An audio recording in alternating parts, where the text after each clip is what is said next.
परमात्मा ने जिन्होंने औलाद की दात नहीं बख्शी तो तुहाडे वास्ते जिहड़ा उस कुदरत ने उस परमात्मा ने प्लान भी तैयार किया अपने घरों के विच किलकारियां जेकर असीं सुनना चाहते हैं तो किस तरीके नाल असीं सुन सकते हो। एक प्रॉपर प्रोसैस हैगा उस बाबत असीं एकम होरां नाल गलबात करांगे, समझण की कोशिश करांगे, वो तुहानूं लाइव दिखाउणगे कि किवें जिहड़े बच्चे ने वो असीं अपने घरों के विच लिया सकते हैं। पिछली बार एक वैबसाइट की गल हुई सी जिस दे थ्रू ये प्रोसैस सारा शुरू हुंदा है। A to Z सारा प्रोसैस तुसीं दस रहे सी कि ऑनलाइन ही सब कुछ हो जाता है। घरों के विच बैठे बिठाए जिहड़े मापे बन सकते हैं, वो लोग जोड़े मापे या माया प्यो बन सकते हैं।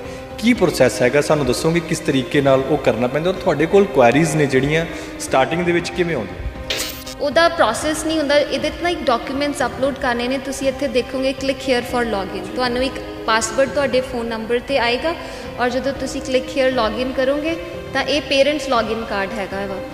ਇੱਥੇ ਪੇਰੈਂਟਸ ਲੌਗਇਨ ਹੁੰਦੀ ਹੈ, ਇੱਥੇ ਤੁਸੀਂ ਆਪਣਾ ਯੂਜ਼ਰ ਆਈਡੀ ਔਰ ਇੱਥੇ ਤੁਸੀਂ ਆਪਣਾ ਪਾਸਵਰਡ ਫਿਲ ਕਰਕੇ ਜਦੋਂ ਲੌਗਇਨ ਕਰੋਗੇ ਤਾਂ ਤੁਹਾਡੀ ਪ੍ਰੋਫਾਈਲ ਓਪਨ ਹੋ ਜਾਂਦੀ ਹੈ। ਇੱਥੇ ਆਪਾਂ ਗੂਗਲ ਤੇ ਜਾ ਕੇ ਔਰ ਇਹ ਵੈਬਸਾਈਟ ਹੈ ਜਿਹੜੀ ਇਹ ਪੀਸੀ ਜਾਂ ਲੈਪਟਾਪ ਤੇ ਖੋਲਣੀ ਚਾਹੀਦੀ ਹੈ, ਫੋਨ ਤੇ ਇਹ ਵੈਬਸਾਈਟ ਓਪਨ ਨਹੀਂ ਹੁੰਦੀ ਹੈਗੀ। ਕਪਲਸ ਹੋਣਾ ਇਹ ਕੰਡੀਸ਼ਨ ਹੈਗੀ ਹੈ, ਕੋਈ ਵੀ ਅਡਾਪਟ ਕਰ ਸਕਦਾ? ਨਹੀਂ, ਇਹ ਲਾਜ਼ਮੀ ਨਹੀਂ ਹੈਗਾ ਜੀ। ਜਿਵੇਂ ਡ੍ਰੌਪ ਡਾਊਨ ਬਾਕਸ ਤੁਸੀਂ ਦੇਖ ਸਕਦੇ ਹੋ, ਸਿੰਗਲ ਅਗਰ ਤੁਸੀਂ ਕਲਿੱਕ ਕਰੋਗੇ ਤਾਂ ਇੱਥੇ ਕਪਲ ਦਾ ਆਪਸ਼ਨ ਨਹੀਂ ਆਏਗਾ, ਫਿਰ ਮੇਲ ਫੀਮੇਲ ਆਏਗਾ। ਤੁਸੀਂ ਅਗਰ ਤੁਸੀਂ ਇੱਥੇ ਵਿਡੋ ਹੋ ਤਾਂ ਵੀ ਕਪਲ ਦਾ ਆਪਸ਼ਨ ਨਹੀਂ ਆਏਗਾ। ਤਾਂ ਫਸਟ ਸਿਲੈਕਸ਼ਨ ਇਹ ਆ ਕਿ ਤੁਸੀਂ ਕਿਸ ਕੈਟੇਗਰੀ ਦੇ ਪਰਸਨ ਹੈਗੇ ਹੋ। ਜਿਨ੍ਹਾਂ ਦੀ ਚਾਹਤ ਹੁੰਦੀ ਹੈ, ਇੱਛਾ ਹੁੰਦੀ ਹੈ ਕਿ ਅਸੀਂ ਬੱਚਾ ਲਈਏ ਇਸ ਤਰੀਕੇ ਨਾਲ ਅਨਾਥ ਆਸ਼ਰਮ ਦੇ ਵਿੱਚੋਂ, ਬਾਲ ਘਰਾਂ ਦੇ ਵਿੱਚੋਂ, ਸਭ ਤੋਂ ਪਹਿਲਾਂ ਬੇਸਿਕ ਕ੍ਰਾਈਟੇਰੀਆ ਸਾਨੂੰ ਦੱਸੋ ਕਿ ਬੇਸਿਕ ਕੌਣ ਬੰਦਾ ਹੈ ਜਿਹੜਾ ਉਹ ਬੱਚੇ ਨੂੰ ਅਡਾਪਟ ਕਰ ਸਕਦਾ ਹੈ ਕਾਨੂੰਨੀ ਤੌਰ 'ਤੇ? ਜਦੋਂ ਸੋਸ਼ਲ ਵਰਕਰ ਤੁਹਾਡੀ ਹੋਮ ਸਟੱਡੀ ਕਰਦਾ ਹੈ, ਕਿਸੇ ਵੀ ਕਪਲ ਦੀ ਜਾਂ ਸਿੰਗਲ ਪੇਰੈਂਟਸ ਦੀ ਹੋਮ ਸਟੱਡੀ ਕਰਦਾ, ਤਾਂ ਉਹਨੂੰ ਇੱਕ ਇਹ ਮਹਿਸੂਸ ਹੋਵੇ ਵੀ ਇਹਦੇ ਕੋਲ ਇਨਕਮ ਤਾਂ ਹੈਗੀ ਆ ਪਰ ਇਹਨਾਂ ਸੋਰਸ 'ਤੇ ਖਰਚ ਹੋਈ ਹੈ ਇਹਨਾਂ ਦੀ, ਤਾਂ ਕਿ ਉਹ ਆਪਣੇ ਬੱਚੇ ਨੂੰ ਪਾਲ ਸਕੇ। ਮੇਨ ਇਹਦੇ ਲਈ ਜ਼ਰੂਰੀ ਆ ਬੱਚੇ ਨੂੰ ਪਾਲ ਸਕਣਾ ਤਾਂ ਕਿ ਅਨਾਥ ਬੱਚਾ ਅਨਾਥ ਹੱਥਾਂ ਵਿੱਚ ਨਾ ਚਲੇ। ਲੱਗਦਾ ਕਿ ਜਦੋਂ ਤੁਸੀਂ ਦੱਸ ਰਹੇ ਸੀ ਕਿਵੇਂ ਜਦੋਂ ਬੱਚਾ ਆਉਂਦਾ ਹੈ, ਮਾਂ-ਬਾਪ ਆਉਂਦੇ ਨੇ ਤੇ ਮਾਂ ਦੀ ਚੁੰਨੀ ਨੂੰ ਫੜਦਾ ਹੈ, ਪਿਓ ਦੀਆਂ ਐਨਕਾਂ ਨੂੰ ਪੈਂਦਾ, ਉਹਦੀ ਟਾਈ ਨੂੰ ਫੜਦਾ, ਜਿਹੜੀ ਮੂਵਮੈਂਟ ਮੈਨੂੰ ਲੱਗਦਾ ਕਿ 20-20 25-25 ਸਾਲਾਂ ਤੋਂ ਉਡੀਕਦੇ ਨੇ। ਜਦੋਂ ਇਸ ਦਫ਼ਤਰ ਦੇ ਵਿੱਚ ਉਹ ਮਾਹੌਲ ਬਣਦਾ ਤੇ ਮੈਨੂੰ ਲੱਗਦਾ ਹੈ ਕਿ ਵਾਕਈ ਇੱਥੇ ਫਿਰ ਪਰਮਾਤਮਾ ਦੀ ਕਿਰਪਾ ਵਰਸਦੀ ਹੋਣੀ। ਜਦੋਂ ਇੱਦਾਂ ਦੀਆਂ ਮੂਵਮੈਂਟਸ ਹੁੰਦੀਆਂ ਨੇ, ਤੁਹਾਡੇ ਕੋਲ ਇੱਥੇ ਲੋਕ ਆਉਂਦੇ ਨੇ, ਮੈਂ ਵੀ ਥੋੜ੍ਹਾ ਭਾਵੁਕ ਹੋਣਾ ਮਾਫੀ ਚਾਹੁੰਦਾ ਮੈਂ, ਕਿਉਂਕਿ ਮੈਂ ਪੱਤਰਕਾਰ ਦੇ ਨਾਲ ਇਨਸਾਨ ਵੀ ਪਹਿਲਾਂ। ਸਤਿ ਸ਼੍ਰੀ ਅਕਾਲ ਜੀ, ਹਕੀਕਤ ਟੀਵੀ ਪੰਜਾਬੀ ਦੇਖ ਰਹੇ ਸਾਡੇ ਸਾਰੇ ਦਰਸ਼ਕਾਂ ਦਾ ਸਵਾਗਤ। ਮੈਂ ਹਾਂ ਕਾਸਿਫ ਫਾਰੂਕੀ। ਇਹ ਜੋ ਤਸਵੀਰਾਂ ਤੁਸੀਂ ਆਪਣੀ ਸਕਰੀਨ ਦੇ ਉੱਤੇ ਦੇਖ ਰਹੇ ਹੋ, ਇਹ ਨੰਨੇ ਮੁੰਨੇ ਬੱਚੇ ਦੀਆਂ ਫੋਟੋਆਂ ਨੇ ਜਿਹੜੀਆਂ, ਉਹ ਤੁਸੀਂ ਵੀ ਇਹਨਾਂ ਨੰਨੇ ਮੁੰਨੇ ਬੱਚਿਆਂ ਨਾਲ ਫੋਟੋਆਂ ਖਿਚਵਾਉਣ ਜੋਗੇ ਹੋ ਸਕਦੇ ਹੋ। ਇਹ ਸਾਰੇ ਨੰਨੇ ਮੁੰਨੇ ਬੱਚੇ ਇੱਦਾਂ ਦੇ ਤੁਹਾਡੇ ਵੀ ਹੋ ਸਕਦੇ ਨੇ, ਪਰ ਉਹ ਲੋਕ ਨਿਰਾਸ਼ ਬਿਲਕੁਲ ਨਾ ਹੋਣ ਜਿਨ੍ਹਾਂ ਦੇ ਘਰ ਔਲਾਦ ਨਹੀਂ ਹੈ। परमात्मा ने जिन्होंने औलाद की दात नहीं बख्शी तो तुहाडे वास्ते जिहड़ा उस कुदरत ने उस परमात्मा ने प्लान भी तैयार किया होया। की प्लान हैगा, किस तरीके नाल असीं जेकर साडे घर दे विच बच्चे नहीं हो रहे या किसी कारण करके, बीमारी करके, या फिर तुहानूं लगदा है कि तुसीं पूरी दुनिया ਦੇ ਵਿੱਚ ਇਕੱਲੇ ਹੋ ਤਾਂ ਆਪਣਾ ਇਕੱਲਾਪਨ ਵੀ ਤੁਸੀਂ ਇਹਨਾਂ ਬੱਚਿਆਂ ਦੇ ਨਾਲ ਕਿਵੇਂ ਦੂਰ ਕਰ ਸਕਦੇ ਹੋ? ਅੱਜ ਇਹਨਾਂ ਸਾਰਿਆਂ ਦੇ ਸਵਾਲਾਂ ਦੇ ਜਵਾਬ ਅਸੀਂ ਦੇਵਾਂਗੇ, ਕਿਉਂਕਿ ਪਿਛਲੀ ਵਾਰ ਜਿਹੜੀ ਅਸੀਂ ਤਲਵੰਡੀ ਖੁਰਦ ਦੀ ਜਿਹੜੀ ਵੀਡੀਓ ਤੁਹਾਨੂੰ ਦਿਖਾਈ ਸੀ, ਬਾਲ ਘਰ ਦੀ ਛੋਟੇ ਛੋਟੇ ਬੱਚਿਆਂ ਦੀ ਜਿਹੜੀ ਦਿਖਾਈ ਸੀ, ਉਸ ਤੋਂ ਬਾਅਦ ਬਹੁਤ ਸਾਰੇ ਸਵਾਲ, ਬਹੁਤ ਸਾਰੀ ਕੁਆਰੀਜ਼ ਸਾਡੇ ਕੋਲ ਆਈਆਂ ਤੇ ਅਸੀਂ ਕੋਸ਼ਿਸ਼ ਕਰਾਂਗੇ ਅਸੀਂ ਇੱਕ ਵਾਰ ਫਿਰ ਜਿਹੜਾ ਤਲਵੰਡੀ ਖੁਰਦ ਪਹੁੰਚੇ ਹਾਂ ਉੱਥੇ ਗੱਲਬਾਤ ਕਰਾਂਗੇ। ਏਕਮ ਹੋਰਾਂ ਨਾਲ ਹੀ ਉਹਨਾਂ ਕੋਲੋਂ ਸਮਾਂ ਅਸੀਂ ਲਿਆ ਕਿ ਕਿਸ ਤਰੀਕੇ ਨਾਲ ਅਸੀਂ ਜਿਹੜਾ ਅਡੋਪਸ਼ਨ ਦਾ ਪ੍ਰੋਸੈਸ ਹੈਗਾ, ਬੱਚੇ ਲੈਣ ਦਾ ਜਿਹੜਾ ਪ੍ਰੋਸੈਸ ਹੈਗਾ ਆਪਣੇ ਘਰਾਂ ਦੇ ਵਿੱਚ ਕਿਲਕਾਰੀਆਂ ਜੇਕਰ ਅਸੀਂ ਸੁਣਨਾ ਚਾਹੁੰਦੇ ਹਾਂ ਤਾਂ ਕਿਸ ਤਰੀਕੇ ਨਾਲ ਅਸੀਂ ਸੁਣ ਸਕਦੇ ਹਾਂ। ਉਹਦਾ ਇੱਕ ਪ੍ਰੋਪਰ ਪ੍ਰੋਸੈਸ ਹੈਗਾ, ਉਸ ਬਾਬਤ ਅਸੀਂ ਏਕਮ ਹੋਰਾਂ ਨਾਲ ਗੱਲਬਾਤ ਕਰਾਂਗੇ, ਸਮਝਣ ਦੀ ਕੋਸ਼ਿਸ਼ ਕਰਾਂਗੇ, ਉਹ ਤੁਹਾਨੂੰ ਲਾਈਵ ਦਿਖਾਉਣਗੇ ਕਿ ਕਿਵੇਂ ਜਿਹੜੇ ਬੱਚੇ ਨੇ ਉਹ ਅਸੀਂ ਆਪਣੇ ਘਰਾਂ ਦੇ ਵਿੱਚ ਲਿਆ ਸਕਦੇ ਹਾਂ। ਏਕਮ ਜੀ ਬਹੁਤ ਬਹੁਤ ਸਵਾਗਤ ਹੈ ਹਕੀਕਤ ਟੀਵੀ ਪੰਜਾਬੀ ਤੇ ਇੱਕ ਵਾਰ ਫਿਰ। Thank you. ਤੇ ਏਕਮ ਜੀ ਪਹਿਲਾਂ ਤਾਂ ਤੁਹਾਨੂੰ ਬਹੁਤ ਅਸੀਂ ਸ਼ੁਕਰੀਆ ਤੁਹਾਡਾ ਅਦਾ ਕਰਦੇ ਹਾਂ ਕਿ ਤੁਸੀਂ ਆਪਣੇ ਬੜੇ ਬਿਜ਼ੀ ਸ਼ੈਡਿਊਲ ਦੇ ਵਿੱਚ ਇਹ ਸਮਾਂ ਕੱਢਿਆ। ਪਿਛਲੀ ਵਾਰ ਇੱਕ ਵੈਬਸਾਈਟ ਦੀ ਗੱਲ ਹੋਈ ਸੀ ਜਿਸ ਦੇ ਥਰੂ ਇਹ ਪ੍ਰੋਸੈਸ ਸਾਰਾ ਸ਼ੁਰੂ ਹੁੰਦਾ ਹੈ। A to Z ਸਾਰਾ ਪ੍ਰੋਸੈਸ ਤੁਸੀਂ ਦੱਸ ਰਹੇ ਸੀ ਕਿ ਔਨਲਾਈਨ ਹੀ ਸਭ ਕੁਝ ਹੋ ਜਾਂਦਾ ਹੈ। ਘਰਾਂ ਦੇ ਵਿੱਚ ਬੈਠੇ ਬਿਠਾਏ ਜਿਹੜੇ ਮਾਪੇ ਬਣ ਸਕਦੇ ਆ, ਉਹ ਲੋਕ ਜੋੜੇ ਮਾਪੇ ਜਾਂ ਮਾਇਆ ਪਿਓ ਬਣ ਸਕਦੇ ਨੇ। ਕੀ ਪ੍ਰੋਸੈਸ ਹੈਗਾ ਸਾਨੂੰ ਦੱਸੋਗੇ ਕਿਸ ਤਰੀਕੇ ਨਾਲ ਉਹ ਕਰਨਾ ਪੈਂਦਾ ਔਰ ਤੁਹਾਡੇ ਕੋਲ ਕੁਐਰੀਜ਼ ਨੇ ਜਿਹੜੀਆਂ ਸਟਾਰਟਿੰਗ ਦੇ ਵਿੱਚ ਕਿਵੇਂ ਆਉਂਦੀਆਂ? ਇਹ ਇੱਕ ਲੀਗਲ ਅਡੋਪਸ਼ਨ ਹੈ ਫਰੋਮ ਸੈਂਟਰਲ ਗਵਰਨਮੈਂਟ। ਉਹਦੀ ਵੈਬਸਾਈਟ ਹੈ cara.nic.in। ਇਹ ਵੈਬਸਾਈਟ ਆਪਾਂ ਗੂਗਲ ਤੇ ਜਾ ਕੇ ਓਪਨ ਕਰਾਂਗੇ। ਆਪਾਂ ਗੂਗਲ ਤੇ ਜਾ ਕੇ, ਔਰ ਇਹ ਵੈਬਸਾਈਟ ਹੈ ਜਿਹੜੀ ਇਹ PC ਜਾਂ ਲੈਪਟਾਪ ਤੇ ਖੋਲ੍ਹਣੀ ਚਾਹੀਦੀ ਹੈ। ਫ਼ੋਨ ਤੇ ਇਹ ਵੈਬਸਾਈਟ ਓਪਨ ਨਹੀਂ ਹੁੰਦੀ ਹੈਗੀ। ਆਪਾਂ cara.nic.in ਵੈਬਸਾਈਟ ਹੈ, ਇਹ ਆਪਾਂ ਸਰਚ ਕਰ ਲਾਂਗੇ। ਇਹਨੂੰ ਆਪਾਂ ਓਪਨ ਕਰਾਂਗੇ, ਇੱਦਾਂ ਦੀ ਸਕਰੀਨ ਆ ਜਾਏਗੀ ਆਪਣੇ ਕੋਲ। ਇਹ ਸੈਂਟਰਲ ਅਡੋਪਸ਼ਨ ਰਿਸੋਰਸ ਅਥਾਰਟੀ ਇਹ ਸਕਰੀਨ ਹੈ। ਜਦੋਂ ਆਪਾਂ ਸਕਰੋਲ ਕਰਾਂਗੇ ਤਾਂ ਪੇਰੈਂਟਸ ਇਹ ਵਾਲਾ ਟੈਬ ਆਏਗਾ। ਇਹਦੇ ਤੇ ਜਦੋਂ ਆਪਾਂ ਕਲਿੱਕ ਕਰ ਦੇਣਾ, ਫਿਰ ਫਸਟ ਆਪਸ਼ਨ ਹੈ ਰੈਸੀਡੈਂਟ ਇੰਡੀਅਨ ਪੇਰੈਂਟਸ। ਇਹਦੇ ਤੇ ਰਜਿਸਟ੍ਰੇਸ਼ਨ ਕਰਨ ਲਈ ਇਹਦੇ ਤੇ ਕਲਿੱਕ ਕਰਨਾ ਹੈ, ਔਰ ਉਸ ਤੋਂ ਬਾਅਦ ਬਹੁਤ ਸਾਰੇ ਆਪਸ਼ਨਸ ਨੇ। ਇਹਦੇ 'ਚ ਅਗਰ ਤੁਸੀਂ ਇਨਫੋਰਮੇਸ਼ਨ ਲੈਣੀ ਚਾਹੁੰਦੇ ਹੋ ਪੜ੍ਹ ਸਕਦੇ ਹੋ। ਰਜਿਸਟ੍ਰੇਸ਼ਨ ਲਈ ਰਜਿਸਟਰ ਆਨਲਾਈਨ ਦਾ ਆਪਸ਼ਨ ਹੈ, ਜੋ ਨੀਚੇ ਤੋਂ ਥਰਡ ਲਾਸਟ ਆਪਸ਼ਨ ਹੈਗਾ। ਜਦੋਂ ਆਪਾਂ ਉਹਨੂੰ ਕਲਿੱਕ ਕਰਦੇ ਹਾਂ ਤਾਂ ਇੱਦਾਂ ਦਾ ਫਾਰਮ ਖੁੱਲ੍ਹ ਜਾਂਦਾ ਹੈ। ਇੰਸਟਰਕਸ਼ਨ ਆਫ ਰਜਿਸਟ੍ਰੇਸ਼ਨ ਦਿੱਤੀਆਂ ਹੋਈਆਂ ਨੇ, ਇਹ ਪੜ੍ਹੀਆਂ ਜਾ ਸਕਦੀਆਂ ਨੇ। ਅਦਰਵਾਈਜ਼ ਇਹ ਬਹੁਤ ਸਿੰਪਲ ਪ੍ਰੋਸੈਸ ਹੈ। ਮੈਰਿਟਲ ਸਟੇਟਸ ਆਪਾਂ ਫਿਲ ਕਰਨਾ ਹੈ, ਡਰੋਪ ਡਾਊਨ ਬਾਕਸ ਬਣਿਆ ਹੋਇਆ ਹੈ। ਮੈਰਿਡ, ਸਿੰਗਲ, ਵਿਡੋ, ਡਿਵੋਰਸੀ, ਜੋ ਵੀ ਕੈਟੇਗਰੀ ਦੇ ਹੋ ਆਪਾਂ ਮੈਰਿਡ ਫਿਲ ਕਰਦੇ ਹਾਂ। ਉਸ ਤੋਂ ਬਾਅਦ ਤੁਸੀਂ ਅਗਰ ਮੈਰਿਡ ਹੋ, ਡੇਟ ਆਫ ਮੈਰਿਜ ਲਿਖ ਦੋਗੇ। ਸਪੋਜ਼ ਆਪਾਂ ਡੇਟ ਆਫ ਮੈਰਿਜ ਇਹ ਲਿਖ ਦਿੱਤੀ ਹੈਗੀ ਹੈ। ਉਸ ਤੋਂ ਬਾਅਦ ਸਟੇਟਸ ਕਪਲ ਆ ਗਿਆ। ਤੁਸੀਂ ਮੇਕ ਸ਼ੋਰ ਕਰਨਾ ਕਿ ਇਹ ਤੁਹਾਡੇ ਸਪੈਲਿੰਗਸ ਠੀਕ ਹੋਣ। ਇੱਥੇ ਤੁਸੀਂ ਕਪਲਸ ਹੋਣਾ ਇਹ ਕੰਡੀਸ਼ਨ ਹੈਗੀ ਹੈ, ਕੋਈ ਵੀ ਅਡਾਪਟ ਕਰ ਸਕਦਾ? ਨਹੀਂ, ਇਹ ਲਾਜ਼ਮੀ ਨਹੀਂ ਹੈਗਾ ਜੀ। ਜਿਵੇਂ ਡਰੋਪ ਡਾਊਨ ਬਾਕਸ ਤੁਸੀਂ ਦੇਖ ਸਕਦੇ ਹੋ, ਸਿੰਗਲ ਅਗਰ ਤੁਸੀਂ ਕਲਿੱਕ ਕਰੋਗੇ ਤਾਂ ਇੱਥੇ ਕਪਲ ਦਾ ਆਪਸ਼ਨ ਨਹੀਂ ਆਏਗਾ, ਫਿਰ ਮੇਲ ਫੀਮੇਲ ਆਏਗਾ। ਅਗਰ ਤੁਸੀਂ ਇੱਥੇ ਵਿਡੋ ਹੋ ਤਾਂ ਵੀ ਕਪਲ ਦਾ ਆਪਸ਼ਨ ਨਹੀਂ ਆਏਗਾ। ਤਾਂ ਫਸਟ ਸਿਲੈਕਸ਼ਨ ਇਹ ਆ ਕਿ ਤੁਸੀਂ ਕਿਸ ਕੈਟੇਗਰੀ ਦੇ ਪਰਸਨ ਹੈਗੇ ਹੋ। ਹਾਂਜੀ, ਅਗਰ ਆਪਾਂ ਇੱਥੇ ਜਿਵੇਂ ਅਗਰ ਆਪਾਂ ਸਿੰਗਲ ਫਿਲ ਕਰ ਦਿੰਦੇ ਹਾਂ ਤਾਂ ਆਪਾਂ ਫੀਮੇਲ ਸਪੋਜ਼ ਫਿਲ ਕਰਤਾ ਤਾਂ ਇੱਥੇ ਮਿਸਟਰ ਚੱਕਿਆ ਜਾਏਗਾ ਆਪਣੇ ਆਪ ਸੌਫਟਵੇਅਰ ਤੋਂ। ਆਪਾਂ ਇੱਥੇ ਕੋਈ ਵੀ ਨਾਮ ਮੈਂ ਆਪਣਾ ਹੀ ਫਿਲ ਕਰ ਦਿੰਦੀ ਹਾਂ। ਉਸ ਤੋਂ ਬਾਅਦ ਡੇਟ ਆਫ ਬਰਥ ਆਪਾਂ ਕੋਈ ਵੀ ਫਿਲ ਕਰ ਸਕਦੇ ਹਾਂ। ਫਿਰ ਤੋਂ ਤੁਸੀਂ ਕੀ ਆਕਿਊਪੇਸ਼ਨ ਤੁਹਾਡਾ ਕੀ ਹੈਗਾ ਉਹ ਤੁਸੀਂ ਫਿਲ ਕਰ ਦੇਣਾ। ਪਬਲਿਕ ਸੈਕਟਰ, ਤੁਸੀਂ ਪਲੇਸ ਆਫ ਵਰਕ ਫਿਲ ਕਰ ਦਿਓ ਕੋਈ ਵੀ। ਫਿਰ ਉਸ ਤੋਂ ਬਾਅਦ ਤੁਹਾਡੀ ਐਨੂਅਲ ਇਨਕਮ ਕਿੰਨੀ ਆ, ਇਹ ITRs ਦੇ ਅਕੋਰਡਿੰਗਲੀ ਇਹ ਮੈਚ ਕਰਨੀ ਚਾਹੀਦੀ ਹੈ। ਇਸ ਕਰਕੇ ਇਨਫੋਰਮੇਸ਼ਨ ਇੱਥੇ ਕੋਈ ਵੀ ਫੇਕ ਨਹੀਂ ਤੁਸੀਂ ਭਰਨੀ ਹੈਗੀ।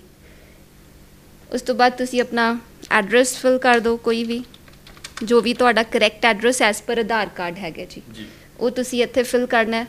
ਤੁਹਾਡੀ ਸਿਟੀ ਤੁਸੀਂ ਫਿਲ ਕਰ ਦੋਗੇ। ਸਟੇਟ ਡਰੋਪ ਡਾਊਨ ਬਾਕਸ ਬਣਿਆ ਹੋਇਆ, ਤੁਸੀਂ ਉਹਦੇ 'ਚੋਂ ਹੀ ਸਟੇਟ ਚੂਜ਼ ਕਰ ਲਓਗੇ।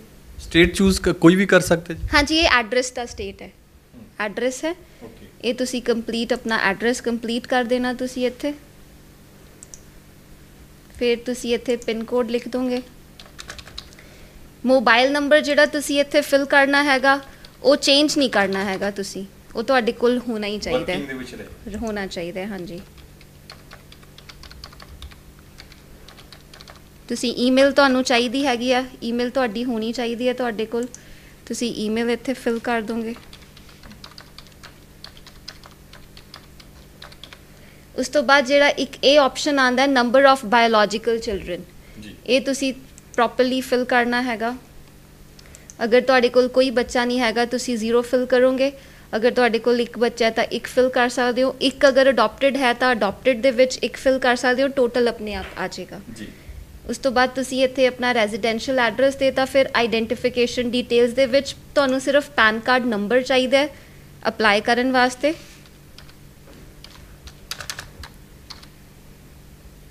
ਔਰ ਹੁਣ ਨੈਕਸਟ ਜਿਹੜਾ ਪਾਰਟ ਹੈਗਾ ਰਜਿਸਟ੍ਰੇਸ਼ਨ ਦਾ ਉਹ ਹੈ ਹੋਮ ਸਟੱਡੀ ਰਿਪੋਰਟ। ਜਿਹੜੇ ਵੀ ਏਰੀਆ ਨੂੰ ਤੁਸੀਂ ਬਿਲੋਂਗ ਕਰਦੇ ਹੋ, ਕਿਸੇ ਵੀ ਸਟੇਟ ਦੇ ਵਿੱਚ ਹੋ, ਕਿਸੇ ਵੀ ਡਿਸਟ੍ਰਿਕਟ ਦੇ ਵਿੱਚ ਹੋ, ਤੁਸੀਂ ਗੂਗਲ ਤੋਂ ਆਪਣੀ ਨੀਅਰੈਸਟ ਏਜੰਸੀ ਚੂਜ਼ ਕਰ ਲੈਣੀ ਹੈ। ਇਹ ਜਦੋਂ ਤੁਸੀਂ ਡਰੋਪ ਡਾਊਨ ਬਾਕਸ ਦੇਖੋਗੇ, ਜਿਵੇਂ ਆਪਾਂ ਪੰਜਾਬ ਦੇ ਵਿੱਚ ਹੈਗੇ ਆ ਤਾਂ ਇੱਥੇ ਪੰਜਾਬ ਦੇ ਵਿੱਚ ਜਿੰਨੀਆਂ ਵੀ ਏਜੰਸੀਜ਼ ਨੇ ਡਰੋਪ ਡਾਊਨ ਬਾਕਸ ਦੇ ਵਿੱਚ ਤੁਹਾਨੂੰ ਸ਼ੋਅ ਹੋਣੀਆਂ ਸ਼ੁਰੂ ਹੋ ਜਾਣਗੀਆਂ। ਅਗਰ ਕਿਸੇ ਹੋਰ ਸਟੇਟ 'ਚੋਂ ਤਾਂ ਉੱਥੋਂ ਦੀਆਂ ਸ਼ੋਅ ਹੋ ਜਾਣਗੀਆਂ। ਤਾਂ ਤੁਸੀਂ ਆਪਣੀ ਨੀਅਰੈਸਟ ਏਜੰਸੀ ਹੈ ਜਿਹੜੀ ਉਹ ਤੁਸੀਂ ਆਪਣੀ ਹੋਮ ਸਟੱਡੀ ਰਿਪੋਰਟ ਲਈ ਚੂਜ਼ ਕਰ ਲੈਣੀ ਹੈ ਇਹਦੇ 'ਚ।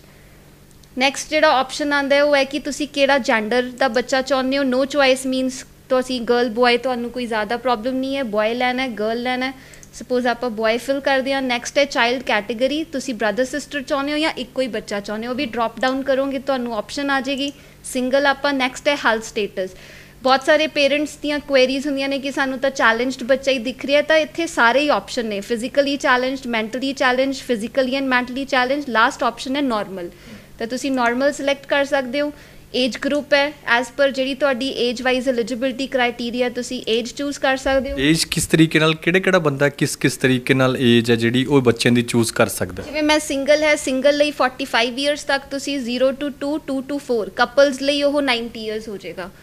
ਔਰ ਅਗਰ ਤੁਸੀਂ ਕਪਲ ਦੀ ਏਜ 90 to 100 ਦੇ ਵਿੱਚ ਆਉਂਦੀ ਹੈ ਤਾਂ 4 to 6, 6 to 8, ਅਗਰ 100 to 110 ਆਉਂਦੀ ਹੈ ਤਾਂ 8+ ਕੋਈ ਵੀ ਤੁਸੀਂ ਚੂਜ਼ ਕਰ ਸਕਦੇ ਹੋ, ਔਰ 110 ਤੋਂ ਬਾਅਦ ਤੁਸੀਂ ਅਡੋਪਸ਼ਨ ਨਹੀਂ ਕਰ ਸਕਦੇ। ਹਾਂਜੀ, ਫਿਰ ਫਸਟ ਸਟੇਟ ਆਫ ਅਡੋਪਸ਼ਨ ਹੈ, ਕਿਸ ਸਟੇਟ ਤੋਂ ਤੁਸੀਂ ਬੱਚਾ ਲੈਣਾ ਚਾਹੁੰਦੇ ਹੋ। ਇਹ ਡ੍ਰੌਪ ਡਾਊਨ ਬਾਕਸ ਹੈ, ਸਪੋਜ਼ ਆਪਾਂ ਹਰਿਆਣਾ ਫਿਲ ਕਰ ਦਿੰਦੇ ਹਾਂ ਫਸਟ ਸਟੇਟ, ਆਪਾਂ ਸੈਕਿੰਡ ਪੰਜਾਬ ਫਿਲ ਕਰ ਦਿੰਦੇ ਹਾਂ, ਥਰਡ ਆਪਾਂ ਸਪੋਜ਼ ਚੰਡੀਗੜ੍ਹ ਫਿਲ ਕਰ ਦਿੰਦੇ ਹਾਂ। ਇਹ ਤਿੰਨੋਂ ਸਟੇਟਸ ਤੁਸੀਂ ਚੂਜ਼ ਕਰਦੀਆਂ। ਨੀਚੇ ਤੁਸੀਂ ਲਿਖ ਦੇਣਾ ਕਿ ਤੁਸੀਂ ਕਿਉਂ ਅਡੋਪਸ਼ਨ ਕਰਨਾ ਚਾਹੁੰਦੇ ਹੋ।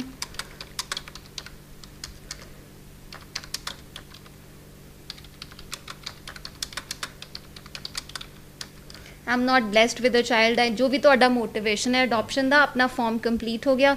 ਇੱਥੇ ਆਪਾਂ ਇਹ ਇਮੇਜ ਫਿਲ ਕਰਕੇ ਫਿਰ ਨੀਚੇ ਸਬਮਿਟ ਬਟਨ ਆਏਗਾ, ਉਹ ਆਪਾਂ ਕਲਿੱਕ ਕਰ ਦਾਂਗੇ। Enter number of adopted children. ਦੇਖੋ ਹੁਣ ਆਪਣਾ ਇਹ ਫਾਰਮ ਸਬਮਿਟ ਨਹੀਂ ਹੋਇਆ ਕਿਉਂਕਿ ਆਪਾਂ ਇੱਕ ਇਨਫੋਰਮੇਸ਼ਨ ਖਾਲੀ ਛੱਡ ਦਿੱਤੀ ਸੀ। ਹੁਣ ਆਪਾਂ ਦੁਬਾਰਾ ਸਬਮਿਟ ਕਰਾਂਗੇ। ਆਪਣਾ ਇਹ ਫਾਰਮ ਸਬਮਿਟ ਹੋ ਗਿਆ। ਜਦੋਂ ਇਹ ਫਾਰਮ ਸਬਮਿਟ ਹੋ ਜਾਂਦਾ ਹੈ, ਤੁਹਾਨੂੰ ਜਿਹੜਾ ਤੁਸੀਂ ਫ਼ੋਨ ਨੰਬਰ ਦਿੱਤਾ ਹੈਗਾ ਉਸ ਫ਼ੋਨ ਨੰਬਰ 'ਤੇ ਮੈਸੇਜ ਆ ਜਾਏਗਾ, you have been registered successfully, ਔਰ ਇਹ ਇਕਨੋਲੇਜਮੈਂਟ ਸਕਰੀਨ ਆਏਗੀ।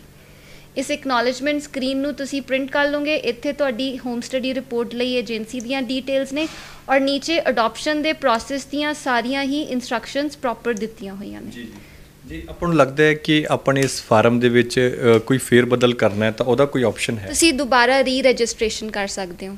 ਤੇ ਜਿਹੜੀ ਪਹਿਲਾਂ ਵਾਲੀ ਰਜਿਸਟ੍ਰੇਸ਼ਨ ਹੋਈ ਉਹ ਕੈਂਸਲ ਹੋ ਜਾਂਦੀ ਹੈ। ਉਹ ਕੀ ਪ੍ਰੋਸੈਸ ਹੈ? ਉਹਦਾ ਪ੍ਰੋਸੈਸ ਨਹੀਂ ਹੁੰਦਾ। ਇਹਦੇ 'ਤੇ ਨਾ ਇੱਕ ਡਾਕੂਮੈਂਟਸ ਅਪਲੋਡ ਕਰਨੇ ਨੇ। ਤੁਸੀਂ ਇੱਥੇ ਦੇਖੋਗੇ ਕਲਿੱਕ ਹੇਅਰ ਫॉर ਲੌਗਇਨ, ਤੁਹਾਨੂੰ ਇੱਕ ਪਾਸਵਰਡ ਤੁਹਾਡੇ ਫ਼ੋਨ ਨੰਬਰ 'ਤੇ ਆਏਗਾ, ਔਰ ਜਦੋਂ ਤੁਸੀਂ ਕਲਿੱਕ ਹੇਅਰ ਲੌਗਇਨ ਕਰੋਗੇ ਤਾਂ ਇਹ ਪੇਰੈਂਟਸ ਲੌਗਇਨ ਕਾਰਡ ਹੈਗਾ ਵਾ।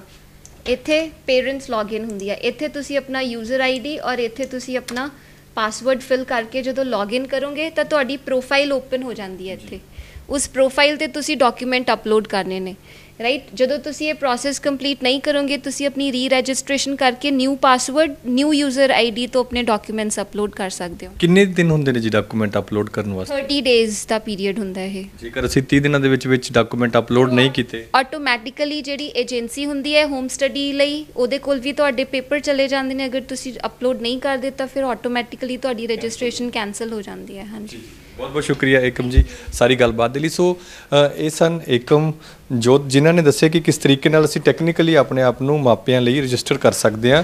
ਸਾਡੇ ਨਾਲ ਕੁਲਦੀਪ ਜੀ ਵੀ ਨੇ, ਪਿਛਲੀ ਵਾਰ ਉਹਨਾਂ ਨਾਲ ਵੀ ਗੱਲਬਾਤ ਹੋਈ ਸੀ, ਬੜੀ ਪਸੰਦ ਤੁਸੀਂ ਗੱਲਬਾਤ ਕੀਤੀ ਸੀ ਉਹਨਾਂ ਕੋਲੋਂ। ਹੁਣ ਅਸੀਂ ਟੈਕਨੀਕਲੀ ਸਮਝਣ ਦੀ ਕੋਸ਼ਿਸ਼ ਕਰਾਂਗੇ ਕਿ ਆਖਿਰ ਇਹਨਾਂ ਸਾਰੀਆਂ ਚੀਜ਼ਾਂ ਦੇ ਲਈ ਜੇਕਰ ਅਸੀਂ ਅਪਲਾਈ ਕਰਨਾ ਹੈ ਤਾਂ ਅਪਲਾਈ ਲਈ ਵੀ ਕੁਛ ਨਾ ਕੁਛ ਜਿਹੜੀਆਂ ਐਲੀਜੀਬਿਲਟੀ ਹੈਗੀਆਂ ਨੇ, ਕੁਛ ਕ੍ਰਾਈਟੇਰੀਆ ਹੈਗਾ ਜਿਹੜਾ ਸਰਕਾਰ ਵੱਲੋਂ ਜਿਹੜਾ ਦੱਸਿਆ ਜਾ ਰਿਹਾ ਹੈ। ਉਹਨਾਂ ਨਾਲ ਗੱਲਬਾਤ ਕਰਾਂਗੇ। ਕੁਲਦੀਪ ਜੀ ਬਹੁਤ ਬਹੁਤ ਸਵਾਗਤ ਹੈ ਜੀ ਹਕੀਕਤ ਟੀਵੀ ਪੰਜਾਬੀ ਤੇ ਇੱਕ ਵਾਰ ਫਿਰ। ਸਤਿ ਸ਼੍ਰੀ ਅਕਾਲ ਜੀ, ਥੈਂਕ ਯੂ, ਧੰਨਵਾਦ ਜੀ।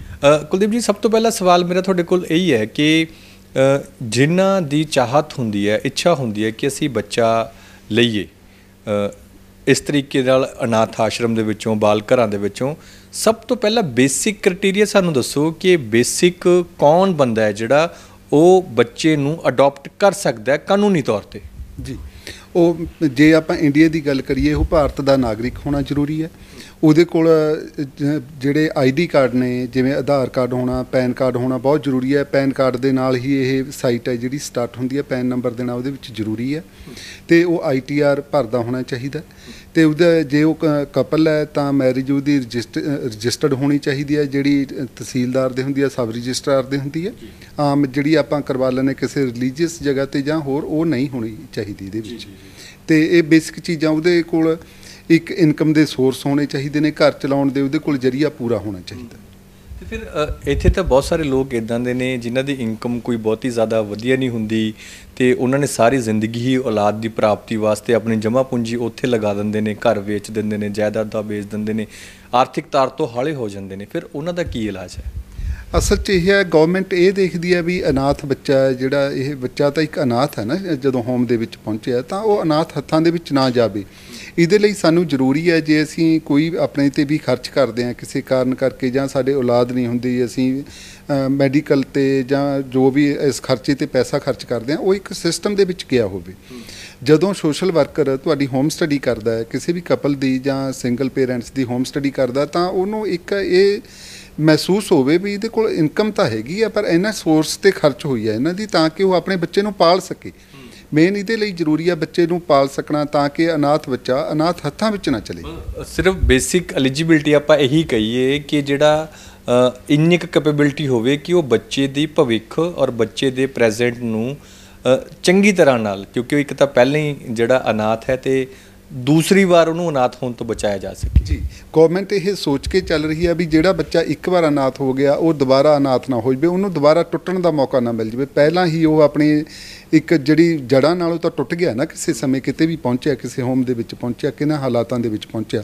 ਇਹਦੇ ਲਈ ਜ਼ਰੂਰੀ ਆ ਵੀ ਉਹਦੇ ਕੋਲ ਜਿਹੜਾ ਬੇਸਿਕ ਇਨਫਰਾਸਟ੍ਰਕਚਰ ਹੈ, ਜਾਂ ਖਾਣ ਪੀਣ ਦਾ, ਜਾਂ ਉਹਦੀ ਜਿਹੜੀ ਨੀਡਸ ਪੂਰੀਆਂ ਕਰਨ ਦਾ, ਉਹ ਹੋਣਾ ਜ਼ਰੂਰੀ ਹੈ।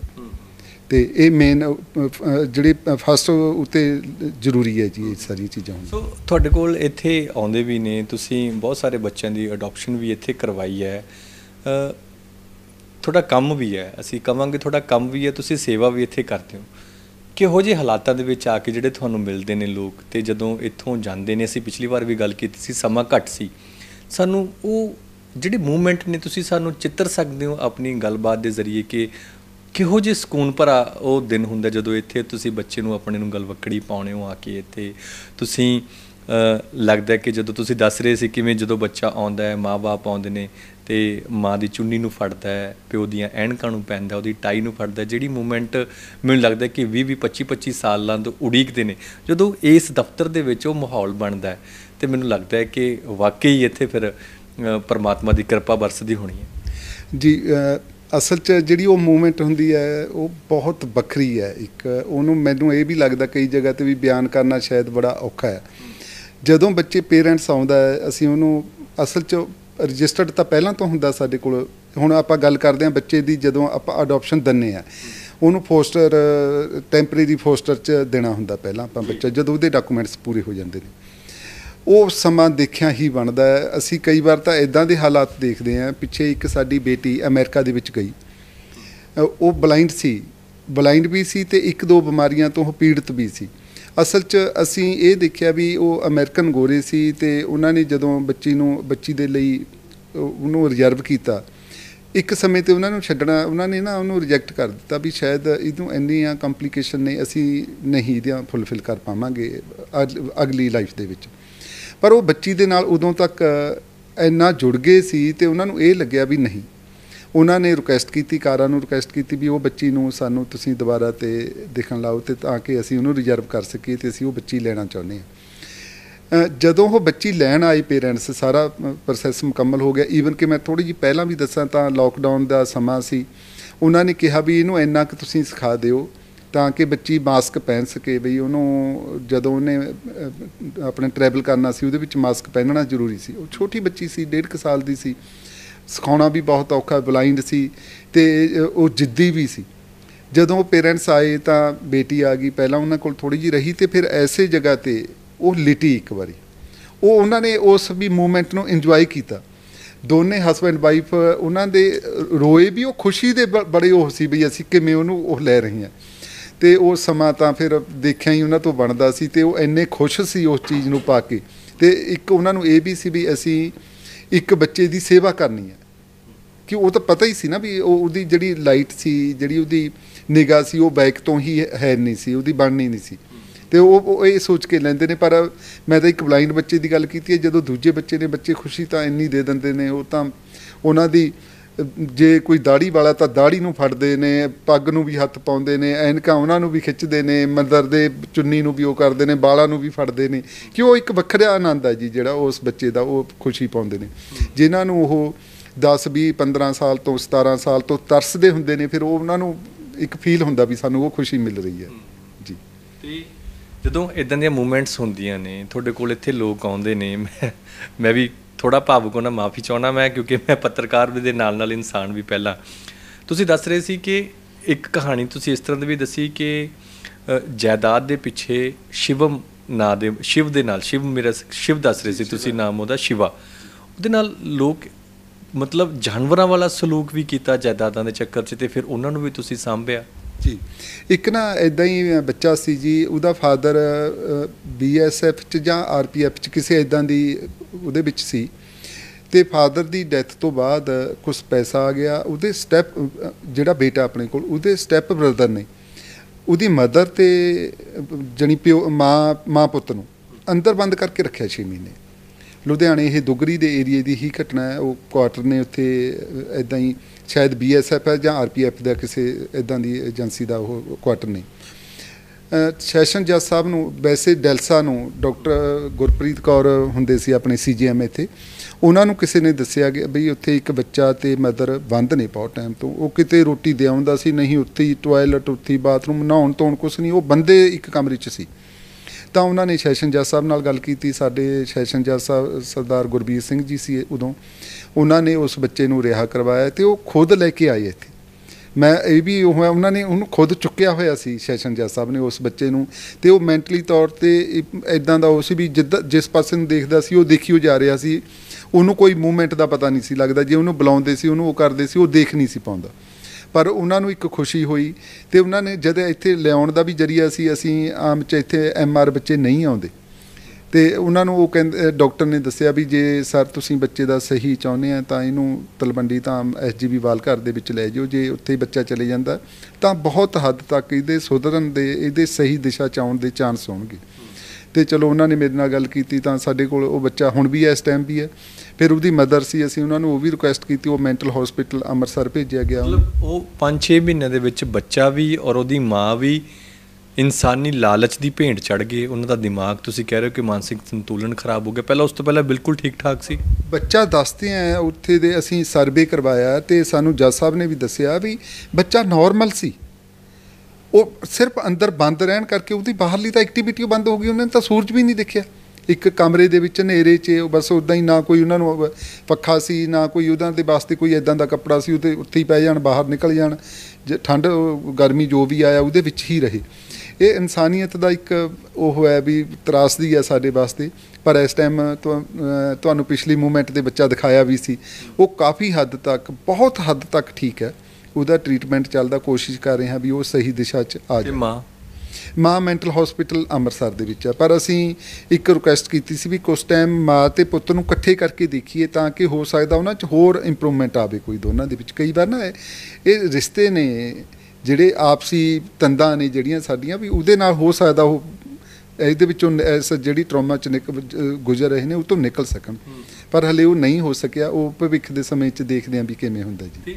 ਕੁਲਦੀਪ ਜੀ, ਜਿਹੜੇ ਲੋਕ ਇਸ ਵੇਲੇ ਤੁਹਾਨੂੰ ਬੈਠੇ ਘਰਾਂ ਦੇ ਵਿੱਚ ਦੇਖ ਰਹੇ ਨੇ, ਤੁਹਾਡੇ ਨਾਲ ਕਿਵੇਂ ਜੁੜ ਸਕਦੇ ਨੇ? ਇੱਥੇ ਤੁਸੀਂ ਬੱਚਿਆਂ ਦੀ, ਉਹਨਾਂ ਬੱਚਿਆਂ ਦੀ ਸੇਵਾ ਕਰਦੇ ਹੋ ਜਿਨ੍ਹਾਂ ਲਈ ਕੁਦਰਤ ਨੇ ਬੜਾ ਵਧੀਆ ਪਲਾਨ ਕੀਤਾ ਹੋਇਆ। ਮੈਂ ਨਿੱਜੀ ਤੌਰ 'ਤੇ ਮੰਨਦਾ ਕਿ ਇੱਥੇ ਉਹ ਬੱਚੇ ਨੇ ਜਿਨ੍ਹਾਂ ਦੀ ਸੇਵਾ ਕਰਨ ਦੀ ਇਸ ਵੇਲੇ ਲੋੜ ਹੈ। ਇੱਕ ਵੱਖਰੀ ਦੁਨੀਆ ਦਾ ਆ ਕੇ ਇੱਥੇ ਅਹਿਸਾਸ ਹੁੰਦਾ, ਮਾਫ਼ ਕਰਨਾ, ਅਹਿਸਾਸ ਹੁੰਦਾ।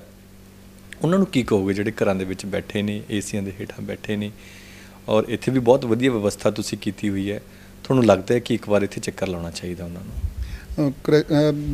ਬਿਲਕੁਲ ਲਾਉਣਾ ਚਾਹੀਦਾ। ਅਸਲ 'ਚ ਸਾਡੇ ਇੰਡੀਆ ਦੇ ਵਿੱਚ ਇੱਕ ਸੋਸ਼ਲ ਵਰਕ ਦਾ ਕੰਸੈਪਟ ਨਹੀਂ ਹੈ। ਜਿਵੇਂ ਨਾ ਯੂਰਪ ਦੇ ਵਿੱਚੋਂ ਸਾਡੇ ਕੋਲ ਬੱਚੇ ਆਉਂਦੇ ਨੇ, ਉਹ ਬੱਚੇ ਨਾ ਸਾਡੇ ਕੋਲ ਸੋਸ਼ਲ ਵਰਕ ਕਰਨ ਲਈ ਆਉਂਦੇ ਨੇ। ਜਿਵੇਂ ਉਹ 15 ਦਿਨ ਲਈ ਆਏ, 20 ਦਿਨ ਲਈ ਆਏ ਜਾਂ ਮਹੀਨੇ ਲਈ ਆਏ, ਫਿਰ ਅਸੀਂ ਇੱਕ ਸਰਟੀਫਿਕੇਟ ਇਸ਼ੂ ਕਰਦੇ ਹਾਂ ਬਈ ਇਸ ਬੱਚੇ ਨੇ ਸਾਡੇ ਕੋਲ ਇੰਨੇ ਦਿਨਾਂ ਦੇ ਵਿੱਚ ਇੰਨੇ ਘੰਟੇ ਸੋਸ਼ਲ ਵਰਕ ਕੀਤਾ। ਉਹ ਜਿਹੜਾ 9th ਕਲਾਸ ਤੋਂ ਬਾਅਦ ਉਹਨਾਂ ਦੇ ਲਈ ਜ਼ਰੂਰੀ ਹੈ, ਹਾਇਰ ਸਟੱਡੀ ਲਈ, 10th ਦੇ ਲਈ ਜਾਂ ਉੱਪਰਲੀ ਸਟੱਡੀ ਦੇ ਲਈ ਜ਼ਰੂਰੀ ਹੈ। ਐਵੇਂ ਹੀ ਉਹਨਾਂ ਦੇ ਵਿੱਚ ਸੋਸ਼ਲ ਵਰਕ ਦਾ ਕੰਸੈਪਟ ਹੈ ਜਿਹੜਾ ਸ਼ੁਰੂ ਤੋਂ ਹੀ ਪਾ ਦਿੱਤਾ ਜਾਂਦਾ। ਆਪਣੇ ਪਰਿਵਾਰਾਂ ਦੇ ਵਿੱਚ ਵੀ ਇਹ ਬੱਚੇ, ਕਿਸੇ ਨਾਲ ਵੀ ਇਹੋ ਜਿਹੀ ਘਟਨਾ ਵਾਪਰ ਸਕਦੀ ਹੈ, ਕਿਤੇ ਵੀ ਕੋਈ ਅਨਾਥ ਹੋ ਸਕਦਾ। ਇਹਦੇ ਲਈ ਜ਼ਰੂਰੀ ਹੈ ਸਾਨੂੰ ਇਹਨਾਂ ਬੱਚਿਆਂ ਦੀ ਬਾਂਹ ਫੜਨੀ ਚਾਹੀਦੀ ਹੈ। ਇਹਨਾਂ ਕੋਲ ਕੋਈ ਰਿਸ਼ਤਾ ਨਹੀਂ, ਹੋਰ ਸਾਡੇ ਹੀ ਰਿਸ਼ਤੇ ਨੇ। ਜੇ ਇਹਨਾਂ ਨਾਲ ਅਸੀਂ ਆਵਾਂਗੇ, ਇਹਨਾਂ ਨਾਲ 2-10 ਮਿੰਟ ਬੈਠਾਂਗੇ, ਗੱਲਾਂ ਕਰਾਂਗੇ, ਤਾਂ ਇਹਨਾਂ ਨੂੰ ਇੱਕ ਰਿਸ਼ਤੇ ਮਿਲਣਗੇ ਸਾਡੇ। ਤੇ ਉਹਨਾਂ ਰਿਸ਼ਤਿਆਂ ਨਾਲ ਉਹਨਾਂ ਦਾ ਸਾਰਾ ਕੁਝ ਚੇਂਜ ਹੋ ਜਾਏਗਾ ਤੇ ਉਹ ਇੱਕ ਚੰਗੇ ਇਨਸਾਨ ਦੇ ਤੌਰ ਤੇ ਨਿਕਲ ਕੇ ਸਾਹਮਣੇ ਆਉਣਗੇ। ਤੇ ਜਿਹੜੇ ਅਸੀਂ ਇਹਨਾਂ ਦੇ ਲਈ ਜਿੱਦਾਂ ਦਾ ਵੀ ਸਾਧਨ ਜੁਟਾ ਪਾਉਂਦੇ ਹਾਂ, ਉਹ ਵੀ ਅਸੀਂ ਉਹਨਾਂ ਡੋਨਰ ਜਿਹੜੇ ਸਾਡੇ ਕੋਲ ਲੋਕ ਵਿਜ਼ਿਟ ਕਰਦੇ ਨੇ, ਦੇਖਦੇ ਨੇ, ਇਹਨਾਂ ਨੂੰ ਉਹਨਾਂ ਡੋਨਰਾਂ ਦੇ ਉਹਦੇ ਨਾਲ ਹੀ ਕਰ ਪਾਉਂਦੇ ਹਾਂ ਤਾਂ ਕਿ ਸਹੀ ਭਵਿੱਖ ਇਹਨਾਂ ਦੀ ਸਹੀ ਸਟੱਡੀ ਹੋ ਸਕੇ, ਸਹੀ ਇਹਨਾਂ ਨੂੰ ਰਹਿਣ ਸਹਿਣ ਮਿਲ ਸਕੇ। ਇੱਕ ਇਹ ਵੀ ਸਾਡੇ ਇੱਕ ਸਮੇਂ ਦੇ ਹਾਣੀ ਬਣ ਸਕਣ। ਇੱਕ ਫਿਰ ਜਾਂਦੇ ਜਾਂਦੇ ਸਵਾਲ ਕੁਲਦੀਪ ਜੀ ਇਹ ਹੈ ਕਿ ਉਹ ਬੰਦੇ ਵੀ ਇੱਥੇ ਤੁਹਾਡੇ ਕੋਲ ਆਉਂਦੇ ਨੇ, ਬਹੁਤ ਵੱਡੇ ਵੱਡੇ ਘਰਾਣਿਆਂ ਦੇ ਵਿਗੜੇ ਹੋਏ ਕਾਕੇ ਜਾਂ ਵਿਗੜੀਆਂ ਹੋਈਆਂ ਕੁੜੀਆਂ ਤੁਹਾਡੇ ਕੋਲ ਇੱਥੇ ਖਾਸ ਤੌਰ 'ਤੇ ਤੁਹਾਡੇ ਕੋਲ ਮਾਪੇ ਲੈ ਕੇ ਆਉਂਦੇ ਨੇ, ਜਦੋਂ ਇੱਥੇ ਦਾ ਮਾਹੌਲ ਦੇਖਦੇ ਨੇ ਕਿਹੋ ਜਿਹਾ ਅਸਰ ਲੈ ਕੇ ਜਾਂਦੇ ਨੇ ਇੱਥੋਂ? ਜਦੋਂ ਉਹ ਅਸਲ 'ਚ ਕਈ ਵਾਰ ਤਾਂ ਇੱਦਾਂ ਦਾ ਹੁੰਦਾ, ਉਹ ਸਾਡੇ ਨਾਲ ਨਾ ਬਾਅਦ ਵਿੱਚ ਵੀ ਲੈ ਕੇ ਆਉਂਦੇ ਨੇ ਵੀ ਤੁਸੀਂ ਜੀ 10 ਮਿੰਟ ਇਹਨਾਂ ਦੇ ਨਾਲ ਲਾਇਓ। ਜਦੋਂ ਉਹ ਬੱਚੇ ਦੇਖਦੇ ਨੇ ਵੀ ਇੱਕ ਇਹ ਬੱਚੇ ਨੇ ਜਿਨ੍ਹਾਂ ਨੂੰ ਕਿਸੇ ਸਮੇਂ ਪਤਾ ਨਹੀਂ ਕੀ ਤਰਾਸਦੀ ਹੋਈ ਜਾਂ ਕੀ ਸਮੇਂ ਨੇ ਪਰਮਾਤਮਾ ਨੇ ਕੀ ਉਹ ਕੀਤਾ, ਇਹ ਬੱਚੇ ਅਨਾਥ ਹੋ ਗਏ, ਇਹ ਇੱਥੇ ਰਹਿ ਰਹੇ ਨੇ ਤੇ ਚੰਗੇ ਉਹਦੇ 'ਚ ਪਲ ਵੀ ਰਹੇ ਨੇ। ਈਵਨ ਕਿ ਬਹੁਤ ਥੋੜ੍ਹੀ ਚੀਜ਼ 'ਚ ਵਧੀਆ ਕਰ ਰਹੇ ਨੇ, ਪੜ੍ਹਾਈ ਅੱਛੀ ਕਰ ਰਹੇ ਨੇ, ਅੱਛੇ ਸਕੂਲਾਂ 'ਚ ਅਸੀਂ ਕੋਸ਼ਿਸ਼ ਕਰਦੇ ਹਾਂ ਉਹਨਾਂ ਨੂੰ। CBSE ਸਕੂਲ 'ਚ ਤਾਂ ਆਮ ਹੀ ਬੱਚੇ ਪੜ੍ਹਦੇ ਨੇ ਜਿਹੜੇ ਸਾਡੇ ਕੋਲ ਰਹਿੰਦੇ ਵੀ ਨੇ। ਉਹਨਾਂ ਨੂੰ ਇੱਕ ਸ਼ਿਕਾਇਤ ਰਹਿੰਦੀ ਆਪਣੇ ਮਾਪਿਆਂ ਤੋਂ ਵੀ ਮੈਨੂੰ ਜੀ ਐਪਲ ਦਾ ਫ਼ੋਨ ਨਹੀਂ ਮਿਲਿਆ ਜੀ, ਮੈਨੂੰ ਜੀ ਐਪਲ ਦਾ ਤਾਂ ਮਿਲ ਗਿਆ, ਮੈਨੂੰ ਹੁਣ ਜਿਹੜਾ ਲੇਟੈਸਟ ਮਾਡਲ ਸੀ ਉਹ ਨਹੀਂ ਮਿਲਿਆ ਹੈਗਾ। ਕਿਉਂ? ਉਹ ਇੱਦਾਂ ਦੇ ਘਰਾਂ ਦੇ ਵਿੱਚੋਂ ਨੇ। ਇੱਥੇ ਬੱਚਿਆਂ ਦੀ ਉਹ ਕੋਈ ਸ਼ਿਕਾਇਤ ਹੀ ਨਹੀਂ ਹੈਗੀ, ਉਹ ਜਿੱਦਾਂ ਦਾ ਵੀ ਅਸੀਂ ਸਾਰੇ ਇੱਕੋ ਜਿਹੇ ਰਹਿ ਕੇ ਉਹ ਕਰਦੇ ਹਾਂ। ਤੇ ਜਦੋਂ ਇਹਨਾਂ ਨੂੰ ਉਹ ਦੇਖਦੇ ਨੇ, ਸਿੱਖਦੇ ਨੇ ਤਾਂ ਉਹ ਬਹੁਤ ਕੁਛ ਸਕੂਨ ਲੈ ਕੇ ਜਾਂਦੇ ਨੇ। ਤੇ ਬੱਚੇ ਅੱਗੇ ਨੂੰ ਮੈਂ ਇਹ ਵੀ ਸਮਝਦਾ ਵੀ ਉਹਨਾਂ 'ਚ ਬਹੁਤ ਬਦਲਾਅ ਆਉਂਦਾ ਆਪਣੇ ਮਾਪਿਆਂ ਪ੍ਰਤੀ ਵੀ ਅਸੀਂ ਸਾਡੇ ਧੰਨ ਭਾਗ ਹਾਂ, ਅਸੀਂ ਇੱਦਾਂ ਮਾਪਿਆਂ ਦੇ ਘਰੇ ਹਾਂ ਜਿਹੜੇ ਸਾਡੇ ਕੋਲ ਇੰਨੇ ਹੈਗੇ ਨੇ ਤੇ ਇੱਦਾਂ ਦੇ ਸਾਨੂੰ ਸਾਧਨ ਦੇ ਰਹੇ ਨੇ। ਫਿਰ ਜਿਹੜੇ ਸਾਡੇ ਜਿਹੜੇ ਸਿੱਖਿਆ ਘਾੜੇ ਨੇ ਜਿਹੜੇ ਬੈਠੇ ਨੇ, ਉਹਨਾਂ ਨੂੰ ਉਹਨਾਂ ਦੀ ਅੱਖਾਂ ਮੰਨਦੇ ਹੋ ਕਿ ਹੈਗੀ, ਉਹਨਾਂ ਦਾ ਦਿਮਾਗ ਹੈਗਾ, ਸਾਡੇ ਸਿਲੇਬਸ ਦੇ ਵਿੱਚ ਕਿਉਂ ਨਹੀਂ ਇੱਦਾਂ ਦੀਆਂ ਚੀਜ਼ਾਂ ਪਾਈਆਂ ਹੋਈਆਂ? ਤੁਸੀਂ ਦੱਸ ਰਹੇ ਹੋ ਕਿ ਯੂਰਪ ਤੱਕ ਤੋਂ, ਆਸਟ੍ਰੇਲੀਆ ਤੋਂ, ਅਮਰੀਕਾ ਤੋਂ, ਕੈਨੇਡਾ ਤੋਂ ਤੁਹਾਡੇ ਕੋਲ ਇੱਥੇ ਬੱਚੇ ਆ ਕੇ ਸਾਰਾ ਪ੍ਰੋਸੈਸ ਦੇਖਦੇ ਨੇ, ਸਮਝਦੇ ਨੇ, ਦੁਨੀਆ ਸਮਝਦੀ ਹੈ। ਮੈਂ ਕਹਿੰਦਾ ਕਿ ਇੱਥੇ ਦੁਨੀਆ ਦੀ ਸਮਝ ਜਿਹਨੇ ਲੈਣੀ ਹੈ ਤਾਂ ਇੱਥੇ ਇੱਕ ਵਾਰ ਜ਼ਰੂਰ ਹੋਣਾ ਚਾਹੀਦਾ। ਬਿਲਕੁਲ ਜੀ। ਹੁਣ ਇਹ ਸਾਡੀ ਜਿਹੜੀ ਸਿੱਖਿਆ ਨੀਤੀ ਹੈ ਇੱਕ ਵੱਖਰੀ ਉਹਦੀ ਬਣੀ ਹੋਈ ਹੈ, ਜਾਂ ਇਹਨਾਂ ਨੇ ਕਿਵੇਂ ਨਹੀਂ ਕੀਤਾ, ਇਹਨਾਂ ਨੂੰ ਕਰਨਾ ਚਾਹੀਦਾ।